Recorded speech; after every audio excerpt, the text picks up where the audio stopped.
Il y avait des combats d'artillerie épouvantables, hein. Des nuits entières, les canons tiraient et tout.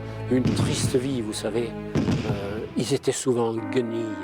C'était une vie de misérables, dans la boue, dans l'eau jusqu'aux genoux, dans la boue jusqu'aux genoux. Ils étaient trempes du matin au soir, les hivers. Et pendant la guerre de 14-18, il y avait des hivers assez terribles dans le nord, là-haut.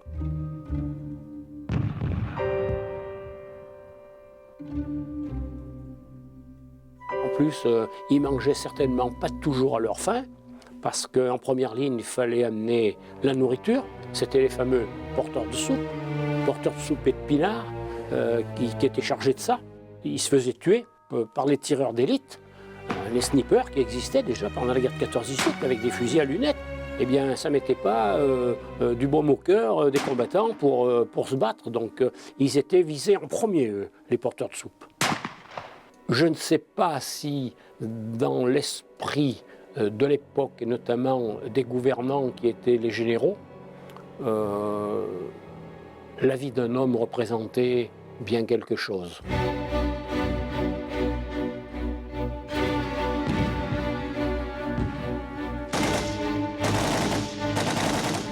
Il montait en première ligne, en principe, entre 7 et 10 jours.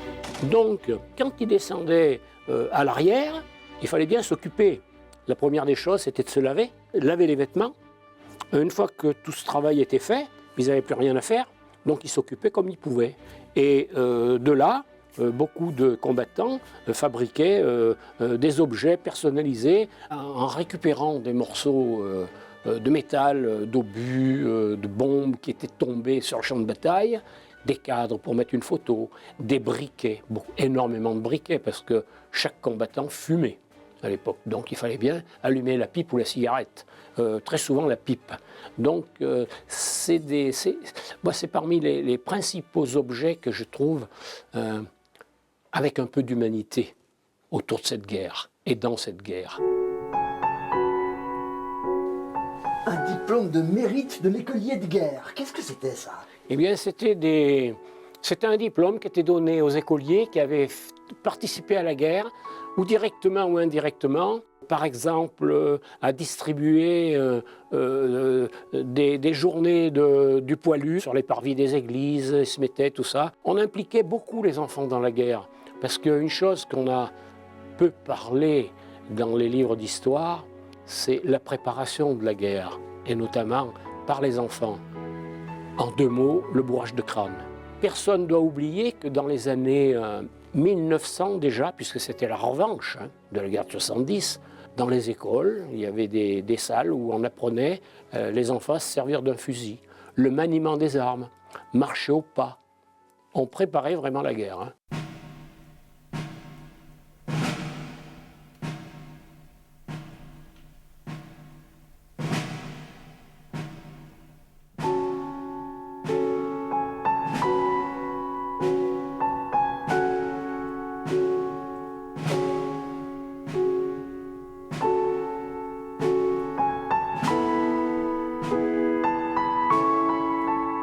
J'ai environ 3000 pièces, pas tout à fait 3000 pièces, sur la guerre de 14-18.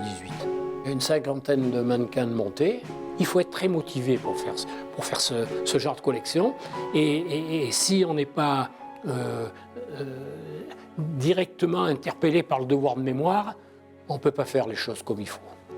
Quand je trouve du matériel dans un grenier privé, et qu'on me donne, que je récupère les papiers du soldat, une capote bleu horizon avec les papiers du soldat, sur tous les champs de bataille dont il a passé, comment il est arrivé au front, comment il en est parti, comment il est mort.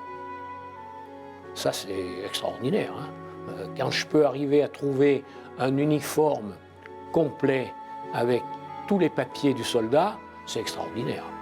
Ça, c'est vraiment l'histoire.